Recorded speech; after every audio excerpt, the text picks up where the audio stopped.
चलिए बिना किसी देरी के इस नए विश्लेषण की शुरुआत करते हैं और एनटीपीसी ग्रीन एनर्जी के Q4 नतीजों को डिकोड करते हैं। अक्सर कागजों पर जो टॉप लाइन चमकती हुई दिखती है ना, वो पूरी सच्चाई नहीं होती। इसलिए आज हम सतह से थोड़ा नीचे जाकर देखेंगे कि कंपनी के असल फंडामेंटल्स के साथ आखिर हो क्या रहा है। अब इन नंबरों को बिल्कुल सही नजरिए से देखने के लिए एक गोल्डन रूल याद रखना बहुत जरूरी है। दरअसल सोलर सेक्टर का पूरा काम मौसम और साइकिल्स पर काफी निर्भर करता है। इसलिए यहाँ एक तिमाही से दूसरी तिमाही यानी क्वार्टर ओवर क्वार्टर तुलना करने का कोई खास मतलब नहीं बनता। असली और भरोसेमंद तस्वीर तो हमेशा साल दर साल यानी ईयर ओवर ईयर डेटा से ही साफ होती है। तो सीधे रेवेन्यू जनरेशन या टॉप लाइन नंबर्स पर नजर डालते हैं। पिछले साल इसी समय कंपनी का रेवेन्यू 622 करोड़ रुपए था, जो इस तिमाही में छलांग मारकर 912 करोड़ हो गया है। पहली नजर में तो ये आंकड़े सच में बहुत ही शानदार लगते हैं। देखा जाए तो ये साल दर साल पूरे 47% का एक बहुत बड़ा उछाल है। इतनी भारी ग्रोथ देखकर लगेगा कि ये बिजनेस बिना किसी ब्रेक के बिल्कुल बुलेट ट्रेन की तरह भाग रहा है। 47% की वृद्धि किसी भी पैमाने पर एक बेहद मजबूत संकेत मानी जाती है। लेकिन कहानी में असली ट्विस्ट यहीं आता है।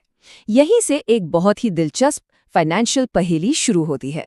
एक बहुत ही स्वाभाविक सा सवाल उठता है कि भाई अगर रेवेन्यू में लगभग आधे का यानी 47% का जबरदस्त उछाल आया, तो फिर कंपनी का नेट प्रॉफिट 16% कैसे गिर गया? गणित कुछ हजम नहीं होता, है ना? खैर, इस रहस्य का पहला बड़ा सुराग कंपनी की बैलेंस शीट के खर्चों वाले हिस्से में छिपा है। हुआ ये कि 47% की वो शानदार रेवेन्यू ग्रोथ कंपनी के खर्चों में हुए 60 से 62% के भारी उछाल के नीचे पूरी तरह दब गई। खर्चे 444 करोड़ से बेतहाशा बढ़कर सीधे 713 करोड़ हो गए। अब आमदनी से तेज अगर खर्चे भागेंगे तो वो मार्जिन को तो खा ही जाएंगे। और ये पहेली पूरी तरह तब सुलझती है जब अदर इनकम यानी अन्य आय के आंकड़ों पर गौर किया जाता है। ये आंकड़ा पूरे 100 करोड़ रुपए धड़ाम से गिर गया है। पिछले साल जो 129 करोड़ था, वो लुढ़ककर अब सिर्फ 29 करोड़ रह गया है।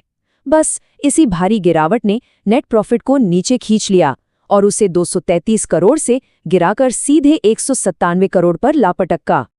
अब आसमान छूते खर्चे और औंधे मुंह गिरती अदर इनकम, इन दोनों ने मिलकर पूरी कंपनी के आंकड़ों पर एक ऐसा डोमिनोज इफेक्ट डाल दिया है कि असर हर जगह साफ दिख रहा है। ऑपरेटिंग मार्जिन बुरी तरह सिकुड़कर 17% से 55% पर आ गया। नेट मार्जिन 37.4% से गिरकर 21.60% रह गया और प्रति शेयर आय यानी EPS जो 28-29 पैसे हुआ करती थी, वो घटकर मात्र 23 पैसे पर आ गई। अब बात करते हैं वैल्यूएशन की हकीकत की। कीमत बनाम प्रदर्शन। इन गिरते हुए प्रॉफिट नंबर से थोड़ा बाहर निकलकर ये देखना बहुत जरूरी है कि शेयर बाजार आखिर स्टॉक को किस भाव पर तौल रहा है। और यहाँ बाजार का एक बहुत बड़ा और अजीबोगरीब अंतर देखने को मिलता है। एनटीपीसी ग्रीन 170 के चौंका देने वाले पीई रेशो पर ट्रेड कर रहा है।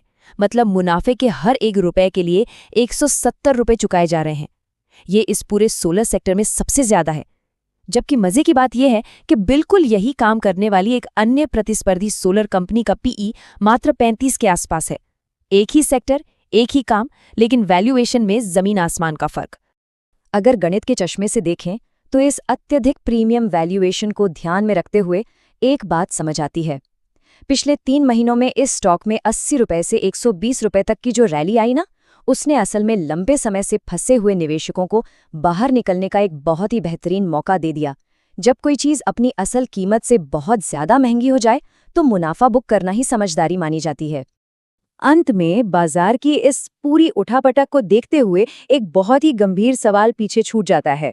क्या एक ऐसे बिजनेस के लिए पूरे सेक्टर का सबसे भारी वैल्यूएशन प्रीमियम बनाए रखना जायज़ है, जिसकी टॉप लाइन तो बढ़ रही हो लेकिन बॉटम लाइन यानी असली मुनाफे पर इतना साफ दबाव दिख रहा हो? क्या ये तेजी लंबी रेस का घोड़ा साबित होगी? इसी बड़े सवाल के साथ आज के इस विश्लेषण को यहीं विराम देते हैं।